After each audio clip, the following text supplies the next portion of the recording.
Class 12 के flamingo से लिया गया ये चैप्टर सेल्मा लेग्रॉफ के द्वारा लिखा गया है। इसमें राइटर ने रिडेम्पशन, कंपैशन, ह्यूमन नेचर आदि को पिक्चराइज करने की कोशिश की है। इस चैप्टर के 4 मेन कैरेक्टर हैं। पेडलर, जिसे हम वेगा बाउंड भी कह सकते हैं, आयरन मास्टर, एडला एंड क्रॉफ्टर। इस चैप्टर में राइटर ने एक शॉर्ट स्टोरी को एक्सप्रेस करते हुए लाइफ की एक सच्चाई को दर्शाने की कोशिश की है। राइटर ने बताया है कि जो वेगा बाउंड यानी कि जो पेडलर है, वो ज़िंदगी में भीख मांग कर, चोरी कर कर, यहाँ वहाँ इकट्ठा की गई वायर्स जो हैं उससे रेड ट्रैप बनाकर इस लोगों को बेचता है। और ज़िंदगी में आने वाले लोग और उनके द्वारा किए गए बर्ताव पेडलर पर किस प्रकार का असर डालते हैं, इस चैप्टर में हमें बहुत बखूबी किताब में बताया गया है। एक दिन यूं ही घूमते घूमते सड़क के किनारे एक छोटे से घर में रात बिताने की परमिशन मांगता है। इस घर का मालिक एक क्रॉफ्टर है जो पहले राम्सजो आयरन वर्क्स में काम करता था और अब सिर्फ दूध बेच के। परिवार के नाम पर उसके यहाँ पे कोई नहीं है। अपनी लाइफ में अकेले होने के कारण पेडलर को अपने घर पे रात बिताने की परमिशन देता है।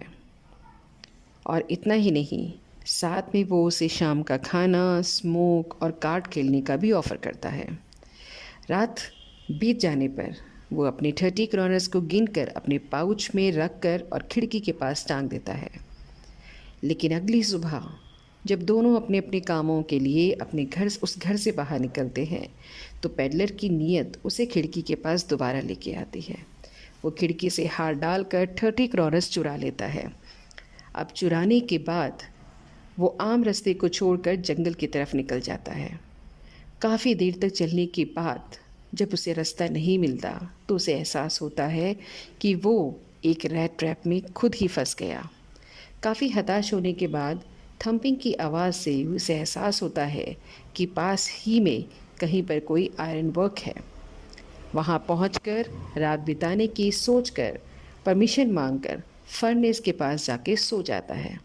लेकिन तभी वहाँ पे आयरन मास्टर, जो कि वहाँ का ओनर है, नाइट इंस्पेक्शन के ज़रिए वहाँ पे आता है और डार्कनेस के कारण उसे अपना एक पुराना परिचित मानता है और अपने साथ चलने की आग्रह करता है। लेकिन पेडलर उसे मना करता है तो आयरन अपनी बेटी को वहाँ भेजता है, लेकिन वो इस बार उसको मना नहीं कर पाता है और एडला के साथ में निकल जाता है।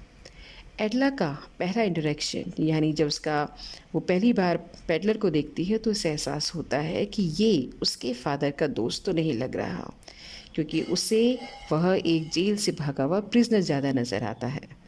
और पेडलर भी इस नीयत से उनके साथ चला जाता है कि गरीब समझकर वो कुछ पैसे उनको दे देंगे।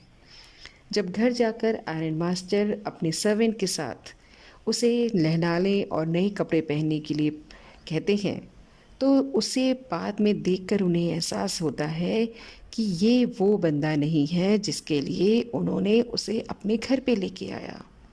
पेडलर इस बार चुप नहीं रहता है, क्योंकि आयरन मास्टर के चिल्लाने और दोषी ठहराने पर वो उन्हें बताता है कि उसने तो कभी भी घर आने की इच्छा नहीं जाहिर की थी। दोनों के बीच में बहुत ज़्यादा बहस हो जाती है। इस बहस को शांत करने के लिए एडला अपने फादर को ये रियलाइज़ कराती है कि ये हमारा क्रिसमस का मेहमान है और हमें इसे थोड़ा सा कंफर्ट तो देना होगा। और वो पेडलर को भी इस बात के लिए मना लेती है कि कभी तुम्हें आगे चलकर नया क्रिसमस या ऐसे किसी त्यौहार को मनाने का अवसर मिले तो तुम हमारे यहाँ पे आ सकते हो। अगले दिन एडला और आयरन मास्टर क्रिसमस फेस्टिवल के कारण चर्च में प्रेयर के लिए चले जाते हैं। लेकिन वहाँ पे लोगों के बीच जो चीज़ फैल रही होती है उसे देख के उन्हें एहसास होता है कि जो उनके घर में है वो एक चोर है और उसने क्रॉफ्टर के 30 क्रॉनर्स चुराए हैं। इस बात को सुनकर आयरन मास्टर एडला को बहुत ज़्यादा सुनाते हैं, क्योंकि उसे घर पे रखने का निर्णय एडला का था।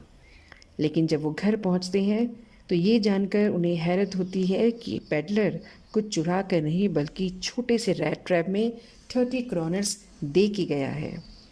इस बात को देख के एडला बहुत खुश होती है, क्योंकि उस खत में पेडलर ने उसकी वार्म हॉस्पिटैलिटी के लिए उसको थैंक यू दिया था.